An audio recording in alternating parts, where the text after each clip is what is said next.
Saudara-saudara, apakah manfaatnya menggunakan teknologi virtual reality dan augmented reality? Mari kita lihat apa yang dikatakan oleh industri, terutama mereka yang sudah memanfaatkan kedua konsep teknologi ini. Dari hasil studi yang dilakukan oleh Brand Office tahun 2017, terlihat beberapa manfaat yang berhasil didapatkan dari situ. Yang pertama adalah sekitar 58% responden mengatakan adanya model-model berdialog dengan pelanggan yang interaktif dan menyenangkan. Ya, nah, karena mungkin pelanggan itu kan tersebar di seluruh wilayah daerah, dan ketika ingin berdialog dengan perusahaan itu biasanya mereka harus jalan atau terbang atau pergi ke tempat tertentu, tapi sekarang dengan menggunakan VR dan AR mereka memiliki experience baru seolah-olah bertemu dengan yang bersangkutan. Kemudian 48% mengatakan bahwa mereka mendapatkan suatu peluang baru ya untuk menghasilkan berbagai kemungkinan-kemungkinan produk atau layanan yang dibutuhkan oleh pelanggan dan memperbaiki masalah-masalah yang mereka temukan dalam proses bisnis. Sementara cukup banyak, yaitu 45% mengatakan berbagai peluang baru dengan cara produk saya atau layanan saya bisa dilihat oleh orang lain sebelum mereka membelinya atau mengkonsumsinya. Jadi misalnya saya ingin membeli suatu produk furniture ya, terdiri dari beberapa kursi, meja, lemari ya. Tetapi saya tidak berada di tempat yang bersangkutan. Saya bisa melihatnya dengan cara seolah-olah menata berbagai produk yang akan saya beli tersebut di space rumah saya. Tentu saja itu pengalaman yang mengasihkan sebelum saya membelinya. Dan dengan VR, 40% orang mengatakan mereka bisa menawarkan suatu produk atau layanan baru, gitu ya. 38% mengatakan karena sangat berguna untuk model-model grup pelanggan baru, terutama para kaum milenial yang senang akan teknologi dan senang menggunakan sesuatu yang bersifat baru, tidak membosankan.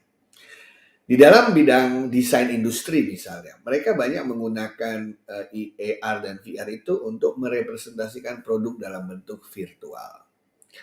Katakanlah Anda ingin membeli mobil, Anda bingung memilih warnanya. Kan kita tidak bisa membayangkan kalau kita membeli mobil warnanya biru, merah, hitam, kemudian interior dalamnya mau kita pilih kursinya dari bahan A, bahan B, bahan C. Dengan VR, AR, simulasi, animasi, saya bisa melihat itu sebelum saya membelinya.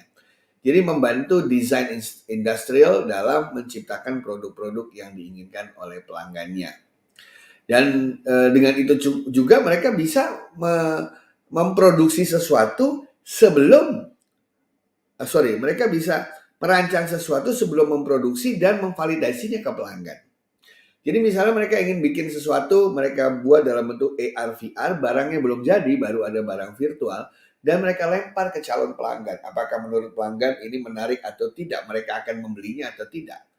Dan ketika pelanggan mengatakan, ini bagus tapi suatu bagian harus diubah, warna harus diubah, bahan harus diubah. Kemudian kita melakukan perubahan itu dan kita perlihatkan kembali sampai jadi. Jadi kita bisa melakukan desain, bisa menjual desain itu sebelum event kita memproduksinya. Dalam hal agility dan flexibility, itu juga sama seperti yang dikatakan tadi.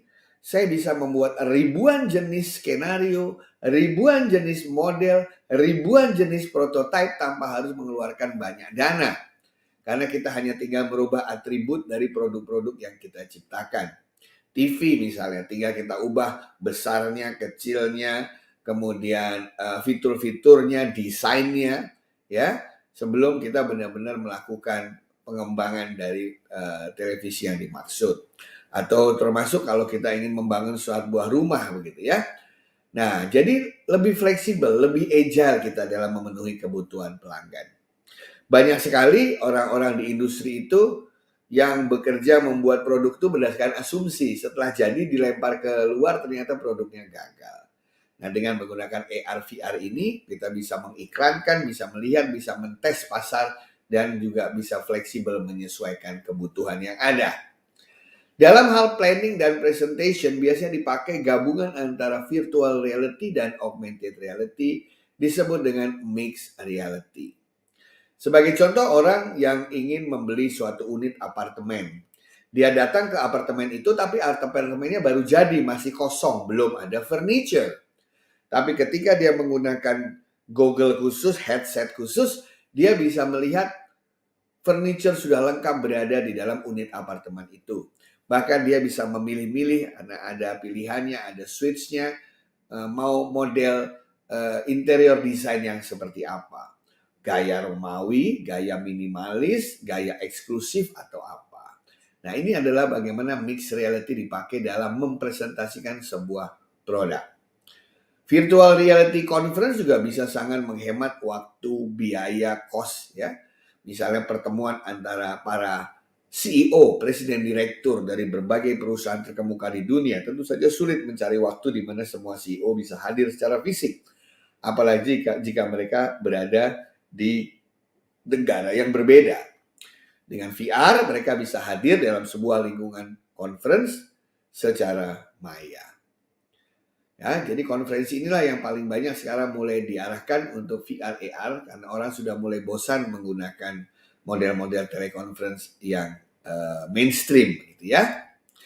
Nah, dan yang terakhir ternyata dari employee itu ya, dari karyawan mereka bilang, wah bagus dengan ada AR VR kita nggak harus selalu duduk aja di meja, saya bisa jalan, saya bisa dari mana saja untuk mengikuti apa saja, hidup lebih berkualitas. Ya, dan dengan AR glasses itu kan kita bisa pindah, kita bisa bergerak begitu ya. Bahkan kalau menggunakan VR bisa lebih safe, lebih aman ketika kita bergerak karena semuanya dibatasi oleh dalam bentuk virtual. Jadi dengan kata lain, perusahaannya untung, pimpinannya untung, karyawannya pun merasakan manfaatnya. Itulah sekilas mengenai bagaimana pandangan industri, pimpinan maupun karyawan mengenai manfaat virtual reality, augmented reality, atau gabungan keduanya dalam bentuk mixed reality dalam kehidupan berorganisasi atau memiliki atau menjalankan perusahaan komersial. Terima kasih.